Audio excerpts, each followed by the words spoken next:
Sejam muito bem-vindos ao nosso Tadel, nosso treinamento avançado de liderança. E hoje, comprometido, a gente vai falar sobre outras estratégias de evangelismo. Sabe, analisando, né, e aqui eu estou falando da Guia Church, alguns gráficos, né, porque essa semana a gente adotou uma maneira de fazer comparativos, né, com relação aos relatórios das certos PGs. Nós começamos a descobrir algumas coisas com relação aos PGs, né, e algo tem me chamado muita atenção, né, que é com relação ao evangelismo.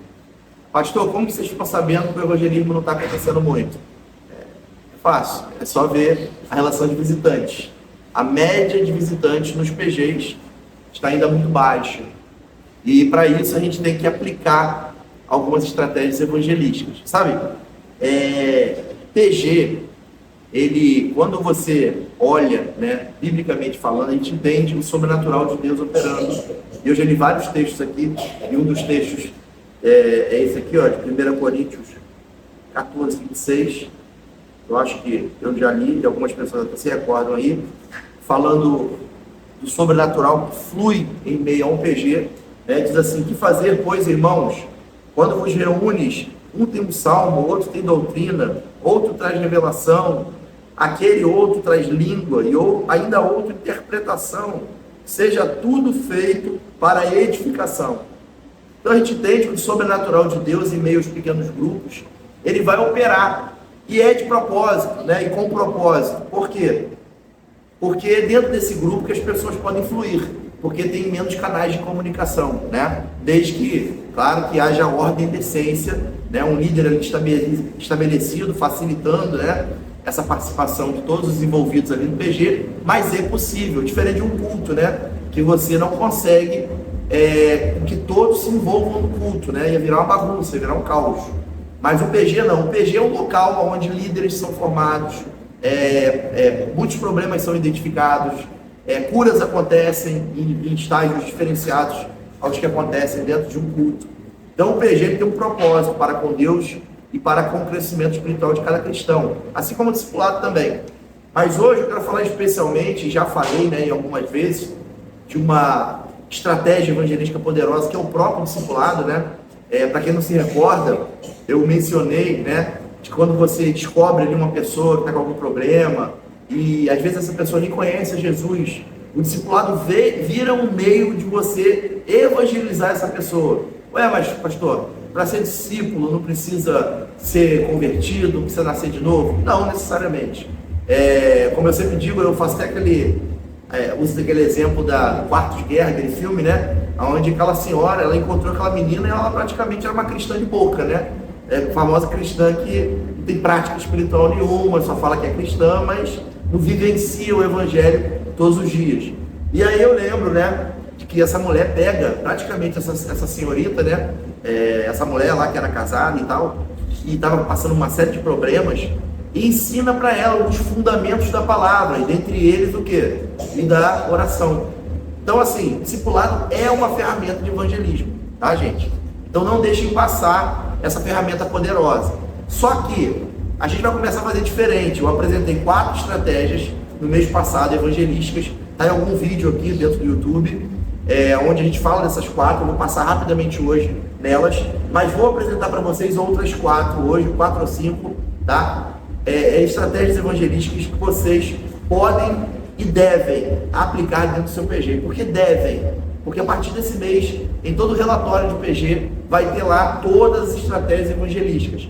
Pelo menos uma, o PG vai ter que marcar lá que ele está fazendo, e a gente vai ter que saber os resultados dessa estratégia, tá? Então é uma maneira da gente encorajar, né, compulsoriamente, com que o PG ele venha aplicar de alguma maneira alguma estratégia evangelística. Porque, gente, verdade seja dita, o PG é gostoso, o PG ele fica envolvente. Quando você vê, você está já integrado à igreja, mas despreocupado com os novos que poderiam estar ali.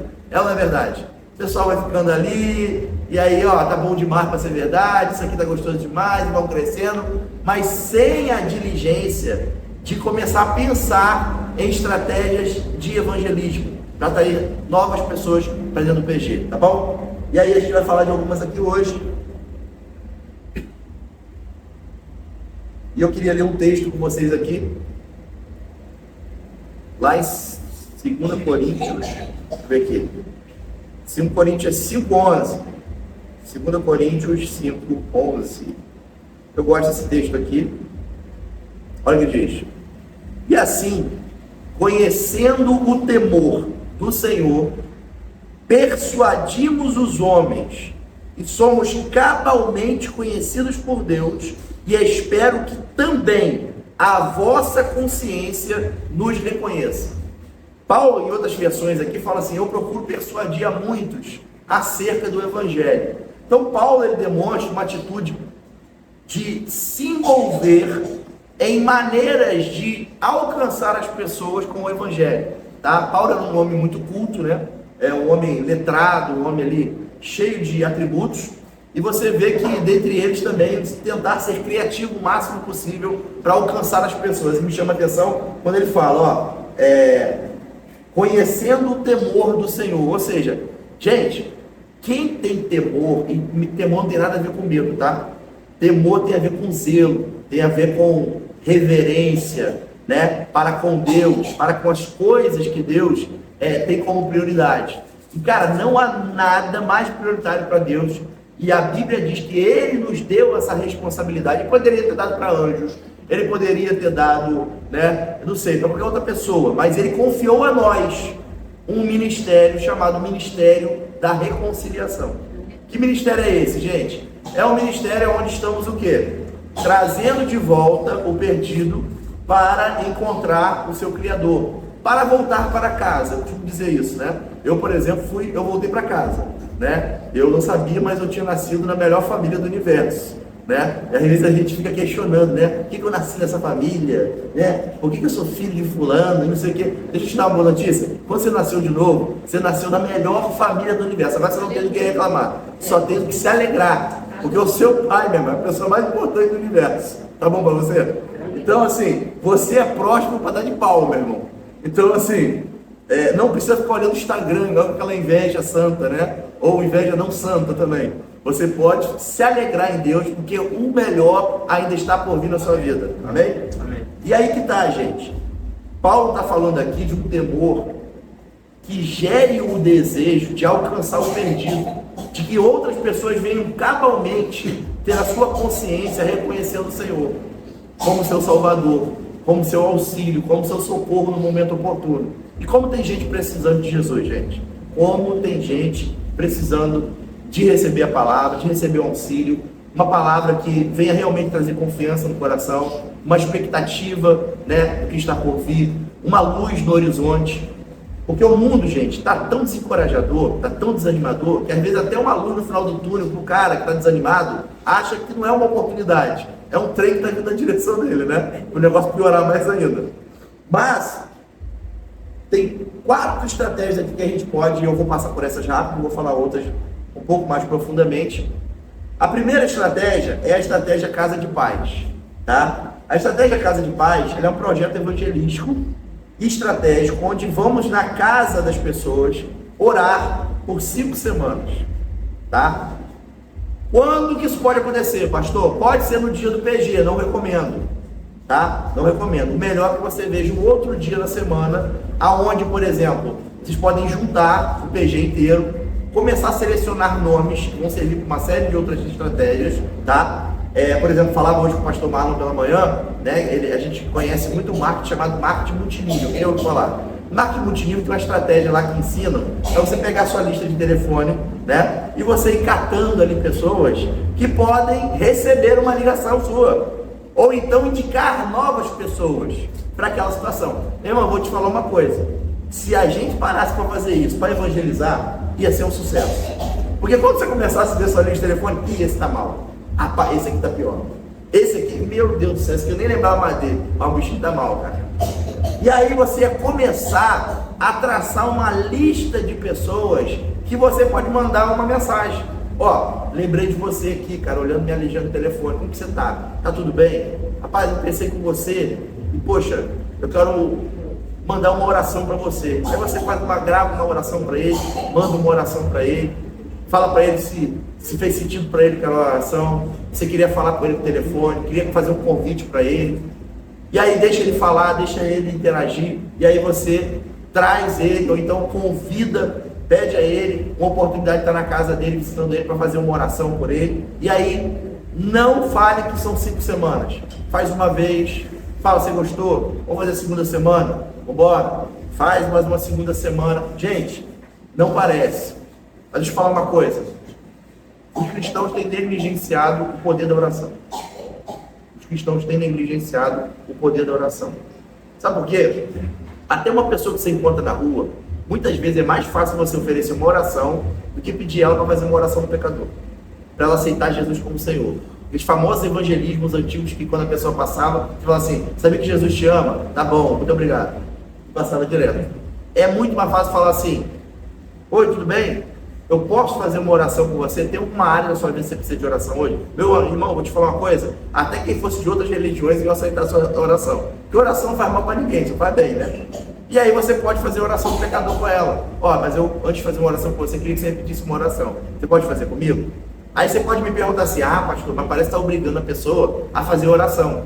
Né? Quem não conhece a oração do pecador é uma oração simples. Inclusive eu vou botar lá no grupo de líderes para você escrever e passar. Muitas pessoas me pedem todo dia, pastor, me passa a oração do pecador, quero fazer com uma pessoa aqui e tal. Uma oração simples, que você pode anotar aí hoje, assistindo esse vídeo. Diz assim, Senhor Jesus, eu te recebo como meu Senhor e meu Salvador. Purifica-me com o teu sangue. Escreve o meu nome no livro da vida. Eu recebo agora, eu desfaço todo trato que eu fiz com o inimigo da minha alma. E eu recebo agora o selo e a paz do Espírito de Deus em nome de Jesus. Essa é uma oração que a gente fala que é a declaração de aceitar Jesus como Senhor e Salvador. Ela é tão importante, gente, que eu vou contar uma historinha para vocês, tá? Ela é tão importante que parece que a gente está obrigando a pessoa a aceitar Jesus. Concordo com você, tá? Eu também pensava isso. E aí, parece que a pessoa só está declarando que Jesus é Senhor, mas cadê a segunda parte que é crer com o coração para a justiça? A boa notícia é que quando você faz a pessoa fazer essa oração, você já está semeando algo na vida dela. Eu vou te contar a história de um advogado, que ele passou um dia por um evangelismo na ADONEP, né? Que é a Associação dos Homens de Negócio do Evangelho Pleno, que é uma reunião, uma entidade para-eclesiástica, não é a igreja, que ela faz o quê? Ela convida empresários com um tema que agrade aquela área. Por exemplo, um médico vai palestrar e chama médicos. Um advogado famoso vai palestrar, chama advogado. Chega lá, é um cara que se converteu ao cristianismo, que teve a sua vida bagunçada pelo diabo, mas encontrou a Jesus e depois conta o que aconteceu após encontrar Jesus, como a sua vida foi transformada. É uma organização que só visa o evangelismo dessas pessoas, ganhá-las para Jesus. E é interessante que esse advogado, ele estava numa reunião dessa, ele aceitou Jesus como Senhor. E aí o que aconteceu? Ele saiu dali emocionado no dia, mas no outro dia voltou a mesma coisa do dia antes, né? Voltou à normalidade do dia a dia, né? De fazer as coisas que ele já fazia, continuar pensando nas coisas que ele já pensava. Ou seja, aquele dia que ele aceitou Jesus como Senhor, passou, ele ficou no passado. Só que uma vez ele, passando na rua, ele teve um infarto. Começou a cair no chão. Só que ele dizia que na medida que ele estava caindo no chão, que ele ia e voltava nos seus sentidos, parecia que ele estava caindo num buraco. E esse buraco ficava cada vez mais quente. Quem aí pode adivinhar que lugar era esse? Ele começava a cair nesse buraco. E à medida que ele voltava, ele parava de ver o buraco. Mas quando ele tinha de novo a falta de sentido, ele voltava a se ver caindo no buraco. Só que numa dessas caídas, que ele perdia o sentido, ele começou a ver um flash da vida dele passando. Eu acredito até que aconteça isso mesmo com as pessoas. Aquele flash passou muito rápido e teve um momento em que ele, nas idas e vindas dele, ele viu aquele dia da reunião, que ele aceitou Jesus como Senhor. Mas quando ele foi e voltou, com aquela lembrança, ele clamou, Jesus me salva. No que ele falou, Jesus me salva, cessou o infarto. Ele se levantou chorando, emocionado com a experiência, e correu o mais rápido possível para conversar com a pessoa que pudesse orientá-lo, né? Uma pessoa que é um cristão. E ele hoje é um grande palestrante da ADONEP, muito envolvido, que não abre mão de fazer o serviço de Deus mais, porque ele entendeu a gravidade daquilo que muitas pessoas estão vivendo por aí, andando na beirada de um precipício, que a qualquer momento pode representar o quê? A queda deles. E vou te falar uma coisa, de um caminho que não tem mais volta, que é o inferno. De lá não tem mais volta não, irmão. Nem Jesus mais para te arrancar daquele lugar. Por quê? Porque ele já te deu a opção de servi-lo ou não servi-lo enquanto estiver em vida. A opção de escolher a vida e não a morte. Amém? Não há ninguém que vai para o inferno que não vá por sua própria escolha, por seu próprio livre-arbítrio. Ninguém é obrigado a ir para o céu e nem ninguém é obrigado a ir para o inferno. São decisões que as pessoas tomam. E estamos aqui para fazer como Paulo, persuadir a muitos acerca do Evangelho. Amém, gente? Então, a casa de paz, você pode, né? O discipulado é uma estratégia evangelística. A gente cansa de falar aqui, você pode pegar aqui o manual do discipulador e orientar uma pessoa que não é cristã dentro dos princípios fundamentais do cristianismo, prometendo uma cura, prometendo o avanço na área financeira, prometendo uma melhoria nos relacionamentos, só pelos fundamentos e princípios que você vai ensinar através de um discipulado. Pastor, mas que ousadia, como que eu vou falar isso? Se não acontecer nada, meu irmão, você não está se garantindo a força do teu braço, está se garantindo que Deus é poderoso para fazer, e a Bíblia fala que Ele é poderoso para fazer infinitamente mais, além do que você pode pedir ou pensar. Ou seja, tu pensou em coisa boa? Deus pode fazer muito melhor do que você pensou.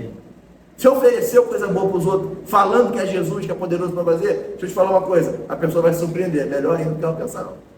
E aí que está, essa ousadia tem que nascer no coração do cristão, para propor essa caminhada, para propor essa jornada para as pessoas. Amém, gente? E aí vem o Casa de Paz, como eu te disse, que é esse processo onde você pode orar na casa de alguém por 5 semanas, tá? O resultado disso são muitas conversões. Muitas pessoas acabam chamando parentes, chamando amigos, chamando vizinhos para receber essas orações. E é nesse momento que você consegue levar essas pessoas para o PG. Segunda estratégia é o Levando a Arca. O Levando a Arca é quando a célula escolhe um membro dentro do PG para levar a célula uma vez, ali 1 mês, 2 meses, 3 meses, na sua própria casa. Ó, gente, temos 10 membros aqui, vamos fazer um rodízio? A cada 2 meses vamos fazer na casa de alguém aqui, mas chamando as pessoas que são vizinhas, parentes e amigas dela para estarem lá, e não as pessoas que já estão aqui. Não faz sentido, essas pessoas já estão ganhas, essas pessoas já estão envolvidas. Vamos ganhar novas pessoas para Jesus? Vamos, beleza, vamos botar o nome de todo mundo aqui, ó. Pode ser na tua casa tal mês, fulano? Pode. Pode ser na tua casa daqui a 2 meses, fulano? Pode. Pode ser na tua casa lá daqui a 4 meses? Pode. E vai agendando aqueles dias já para aquela pessoa se preparar. Aí sabe o que você vai fazer? Quando chegar perto, você vai fazer um convitezinho bonitinho, vai mandar para todos os seus amigos no WhatsApp. Deixa encher, meu irmão. Eu entrei no PG lá em São Paulo, tinha 65 pessoas numa sala, mas 20 em pé. Hoje 40 sentados, 20 no chão e 20 no sofá. Mas porque era muito bom, irmão. Ninguém queria ficar sem ele.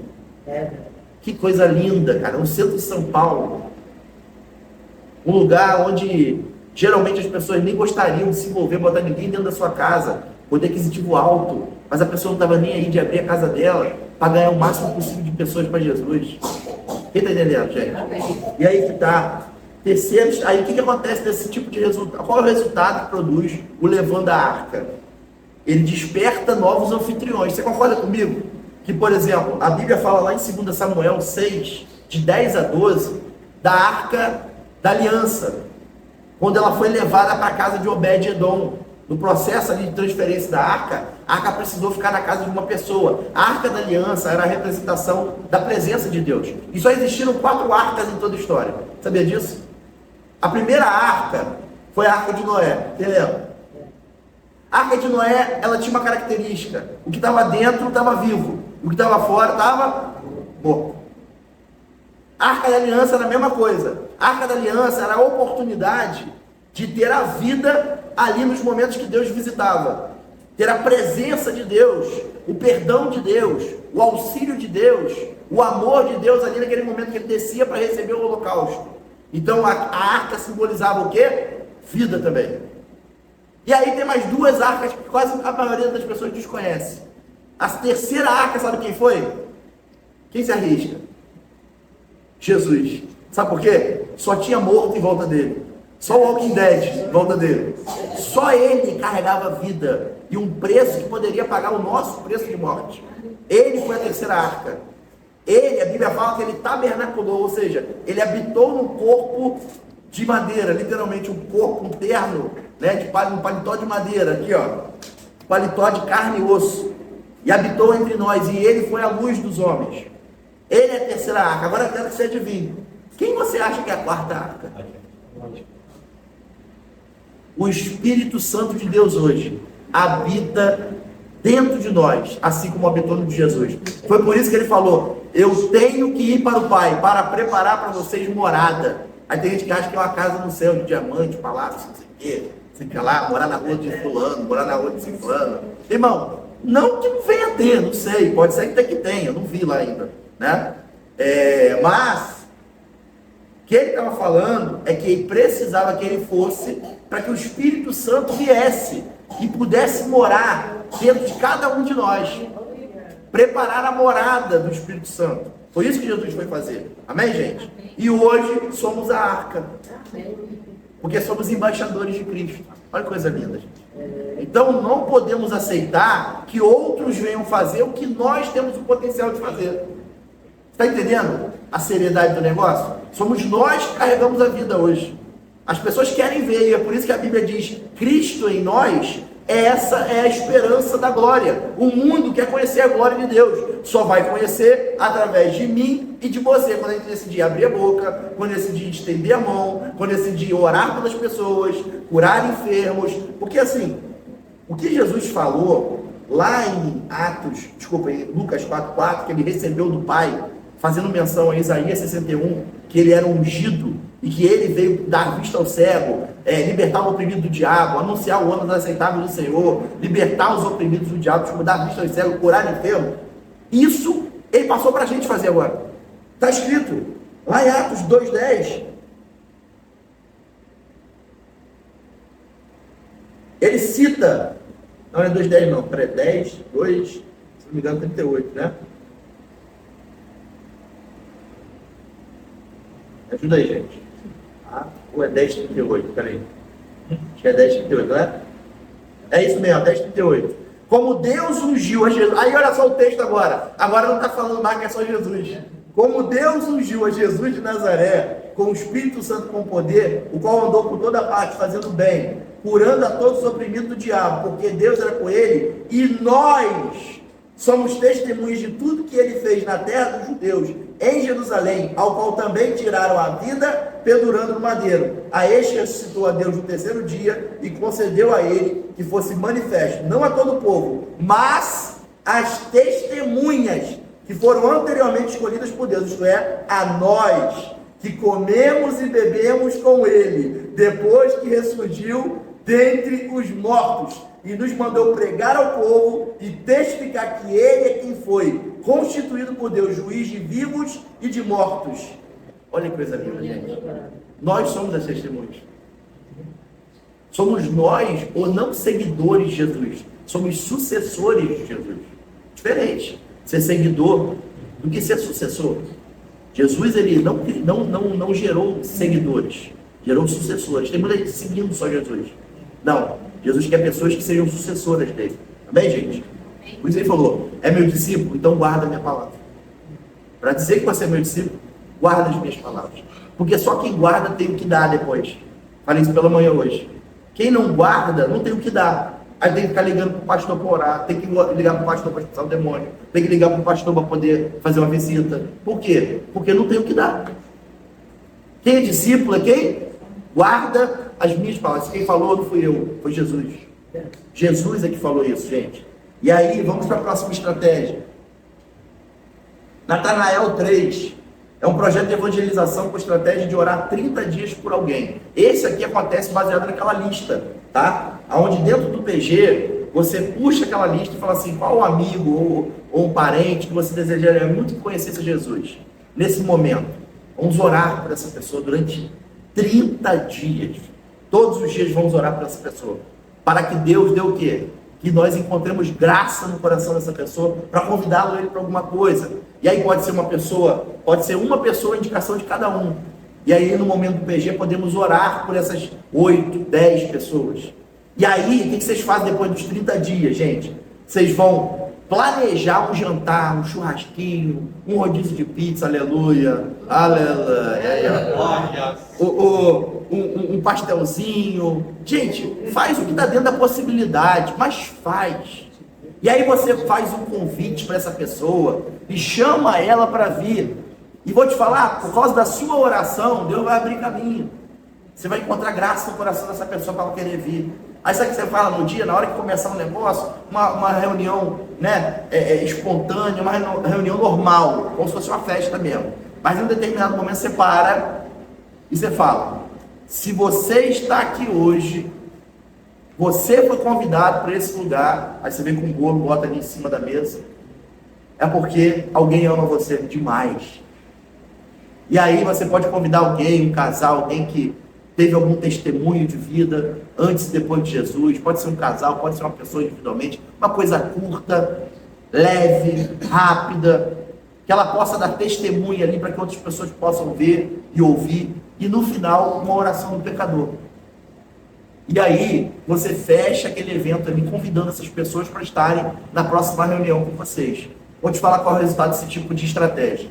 Conversões, olha isso, gente, conversões e integração de novas pessoas na célula e na igreja. Amém, gente? Amém. E tem gente que vai perguntar, onde que é a igreja de vocês? Por quê? Eu nunca vi fazer isso. Eu nunca vi alcançar-se dessa maneira. Enfim, outras coisas. Quarta e última, né, que eu já tinha passado.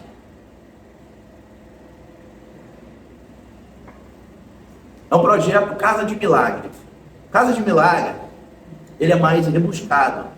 O Casa de Milagre, ele simula um encontro com Deus. Né? Quem sabe que o encontro com Deus é um evento que nós temos lá no nosso centro cultural, né, da guia, aonde um sítio maravilhoso, um sítio tipo uma pousada, né, onde tem vários chalés, tem piscina, tem um auditório lá. E lá, gente, nós reunimos as pessoas, né, durante uma noite e 2 dias, né? 2 dias e 1 noite. E essas pessoas, elas passam por várias experiências, várias palestras, experiências dinâmicas, e é verdadeiramente um encontro de impacto na vida das pessoas. Porque talvez é a única oportunidade que as pessoas tiveram em toda a vida de se verem imersas numa experiência com Deus, intencionalmente. Porque, sabe, Deus, ele quer que você se envolva na sua intenção, na sua renovação mental, que é o seu culto racional. Às vezes você tem uma experiência com Deus aqui, outra ali, mas nada melhor que você intencionalmente, né? E hoje em dia eu estou falando de, às vezes, deixar o celular por um dia. Quem consegue hoje, né? Chega a dar tremedeira, né? Crise de abstinência. E aí você vai para o encontro com Deus, você emerge em Deus, tem várias experiências com Deus. As pessoas são impactadas.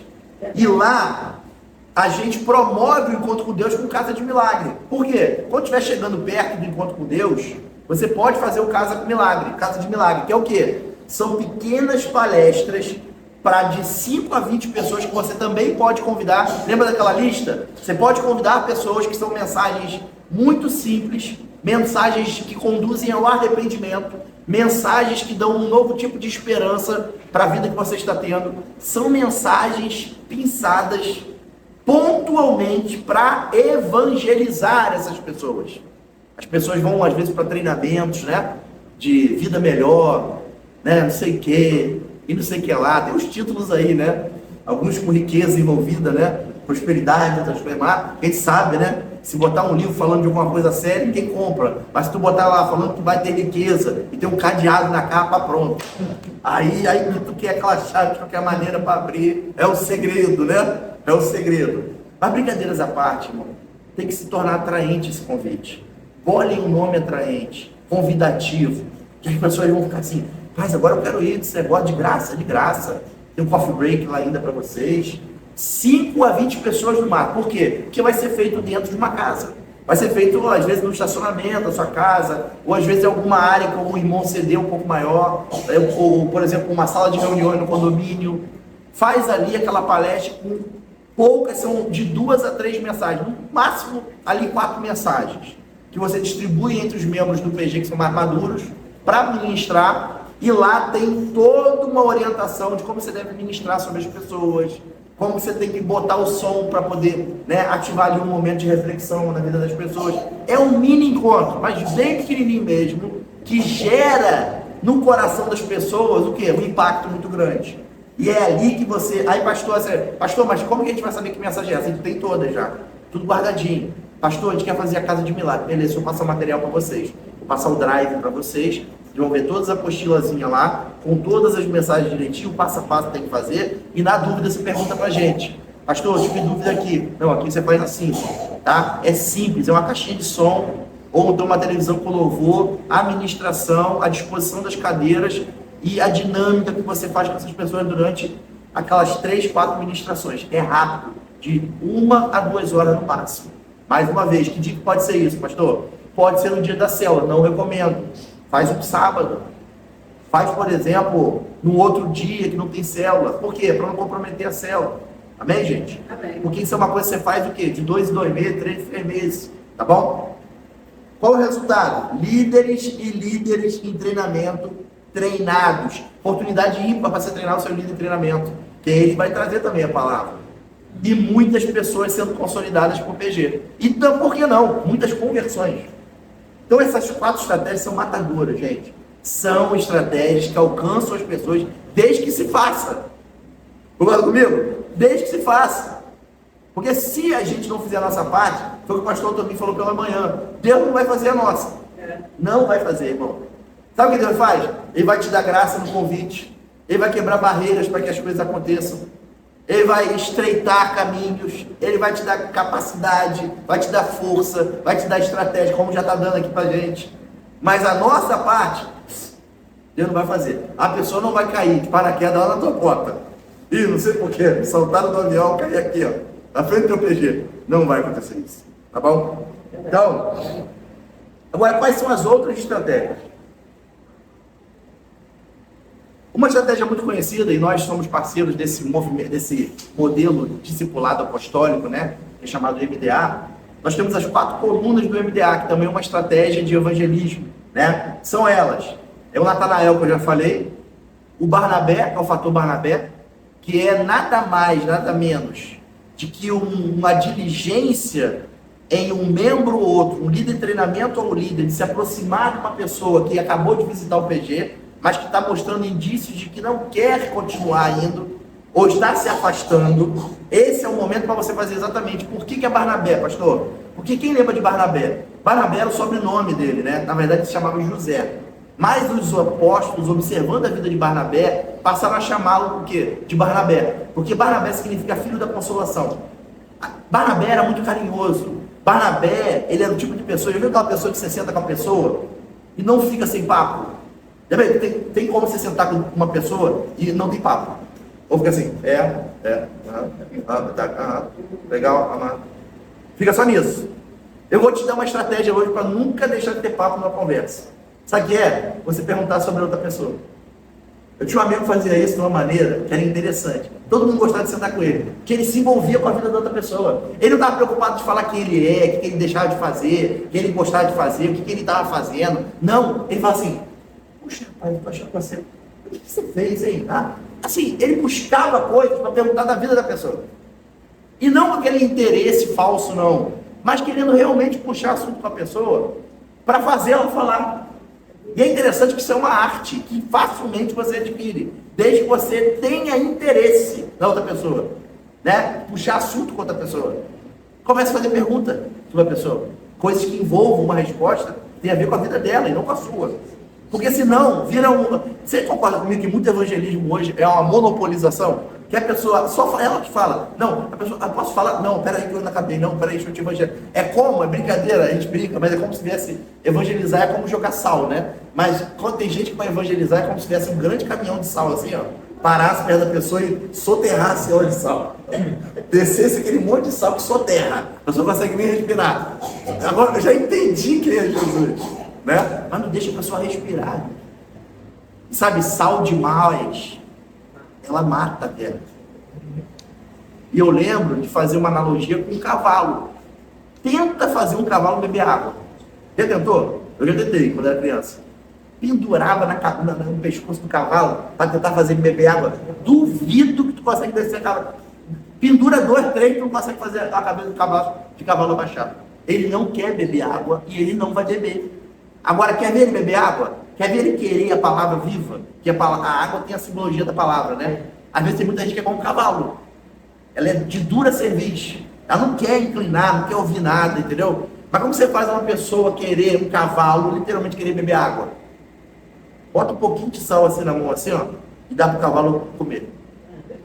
Ele come o sal e corre para a água. Ou seja, a estratégia é jogar micro pedacinhos de evangelismo para a pessoa comer e querer mais. Eu lembro de uma vez de um tio da Diana, que ele veio, se aproximou perto de mim assim, eu senti que ele não queria falar sobre o assunto. Mas ele estava com tanta dúvida, que eu acho que a dúvida era maior, né? Era tanta curiosidade que era maior do que a honra dele, né?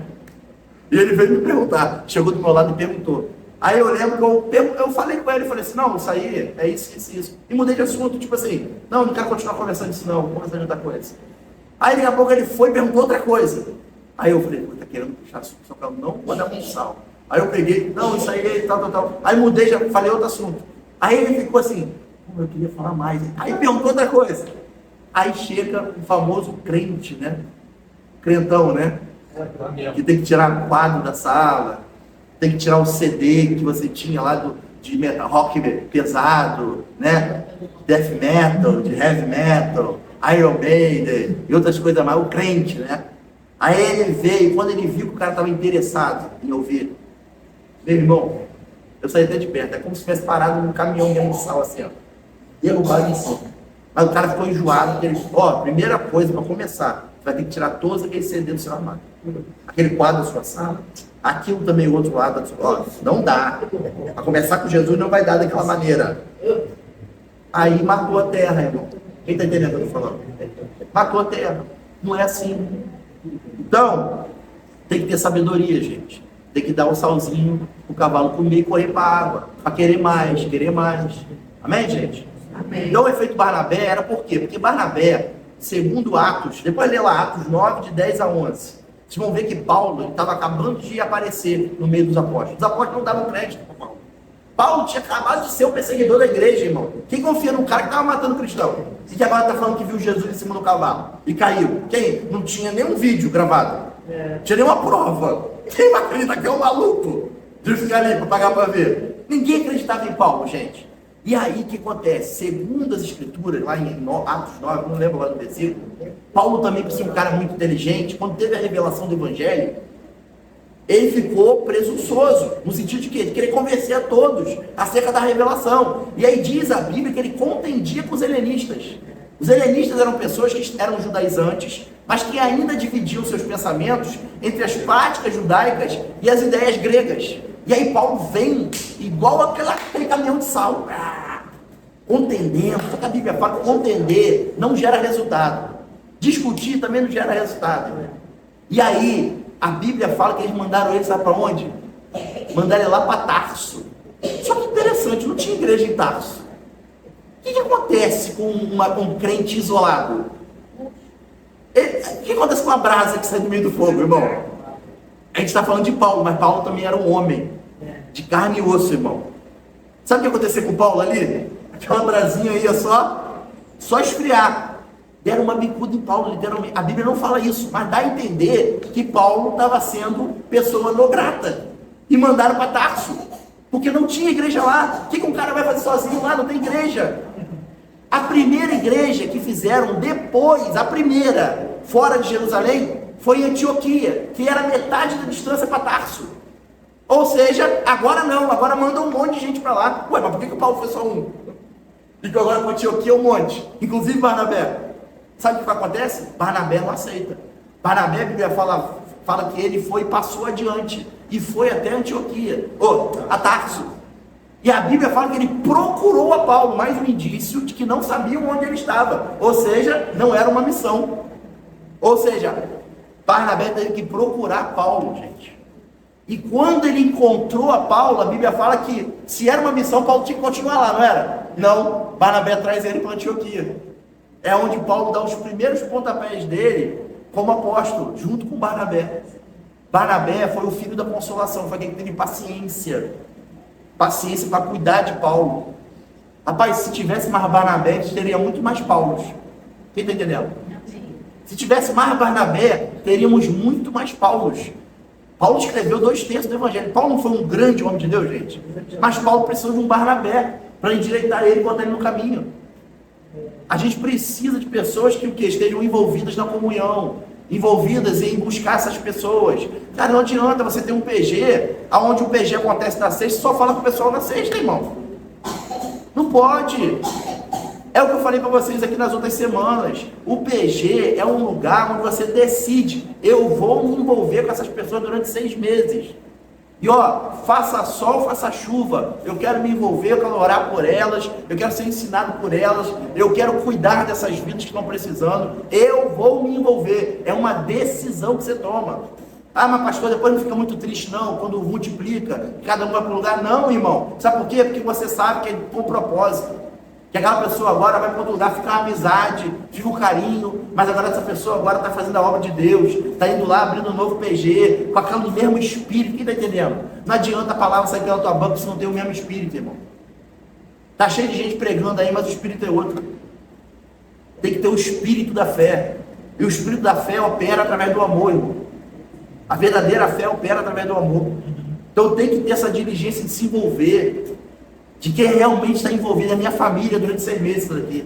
Eu vou cuidar dessas pessoas. Eu vou tocar a vida delas com aquilo que Deus me deu. Amém, gente? Amém. E aí que tá, gente.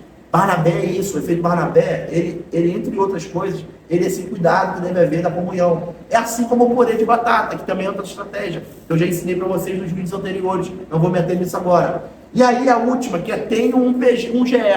Essa do GE é maravilhosa. O GE é o grupo de evangelismo. Tem 7 lições de GE, que elas são curtas, duram de 10 a 15 minutos, que elas podem ser ministradas em ambientes como empresas, escolas, intervalos de trabalho, onde você pode abrir um grupo de evangelismo. Irmão, vamos se reunir aí na hora do café, na hora do lanche, durante 15 minutos, 30 minutos, e vamos para trazer uma palavra, para a gente compartilhar uma palavra, a gente fazer uma oração juntos? Bora! E aí chama um grupo. Você quer ir convidado, convida pessoas dentro do seu trabalho, na escola, em outros lugares, dentro do próprio PG. Você conhece alguém que quer receber um GE na casa dela? Aqui já é diferente, não é o Trazendo a Arca, é o GE, é o grupo de evangelismo. E aí você fala, ó, a gente pode ir até 4 semanas lá na sua casa. Às vezes é uma pessoa que está com problema financeiro, está com problema de doença na família, está com problema às vezes de... Já está 17h52, só tem que falar. E aí que tá, às vezes essa pessoa, irmão, está passando por grandes problemas. Leva o GE durante 4 semanas. Eu já vi famílias viverem uma reviravolta financeira em 4 semanas de GE. Tá vendo que uma pessoa está com dificuldade, irmão? Não se amedronta não, não se acovarda não. Se levanta em justiça, irmão. E vai lá em nome de Deus, não vai ter o nome não. Chama pessoas do PG. Vamos lá, olha, a gente pode vir aqui 4 semanas, a gente vai fincar a bandeira aqui de Jeová Nissi. Deus é a nossa vitória, meu irmão. E a tua vitória também você vai experimentar através dessa presença que a gente vai cultivar aqui na tua casa, meu irmão. Durante 4 semanas. Tu crê? Ah, mais ou menos. Então eu vou crer junto com você, tu vai ver. E pronto, acabou, meu irmão. E vamos embora. E deixa Deus fazer a parte dele, que ele faz. Eu tinha mais 3. Semana que vem eu vou falar dessas outras 3. Tem coisa pra caramba, não tem, gente? Fala a verdade. Essa semana já vai ter 5 opções lá. Que é, ó, 5 nada, tem 7 opções. Ó, Casa de Paz, Levando a Arca, Natanael, Casa de Milagre. E as outras estratégias que eu apresentei eram mais 3, né? Mais 3. Mas eu vou botar mais 2, porque purê de batata é mais comunhão, né? Então, essas 6 estratégias, e essa que eu posso dizer que também é fácil também, é o mais amado da semana. O mais amado da semana é muito fácil de fazer, gente. Pega aquele cara que tá meio barro, meio tijolo na célula, você pronto, esse aqui é o mais amado da semana. O que é o mais amado da semana? Todo mundo manda mensagem para ele. Meu irmão, senti vontade de fazer uma oração por você. Você está precisando de oração em alguma área da tua vida? Não, tá tudo bem. Então, beleza, mesmo assim eu vou fazer uma oração por você. E faz, e manda o áudio para ele. E aí, quem faz o PG? Quando chegar na outra semana, o PG vai lá e acorda. Vamos comprar um livro para ele na livraria no domingo? Vamos, cada um dá R$5 aqui, R$2. Vamos comprar um livro para ele, vamos presentear ele. Vamos mostrar quanto a gente ama ele, como ele é importante pra gente aqui no PG. Aí você faz aquilo ali. É muito gostoso. Você vai manter uma pessoa ali dentro do PG. Amém, gente? Amém. Glória a Deus. É isso. Então, essas 6 estratégias elas vão estar lá pontuadas para que os PGs, pelo menos uma estratégia por mês, possa ser feita. Uma. Estou fazendo devagar, hein, gente? Devagar. Tem igreja aí que ela faz assim, 4x4. É o quê? 4 meses, 4 estratégias por mês. Para poder trair muita gente para dentro. Mas não é o caso. É só quando a galera já está como? Já está dominando todas as estratégias. A galera está como? Está fazendo estratégia à torta direita, atraindo pessoas para dentro da igreja. Isso é bom. Por quê? O mundo está aí, ó, cheio de criatividade, irmão. Fazendo um monte de série bacana, o diabo está investindo pesado, tá? O diabo está investindo pesado em diversão, em atração, em doutrinação. Sejam abençoados a parte pela palavra.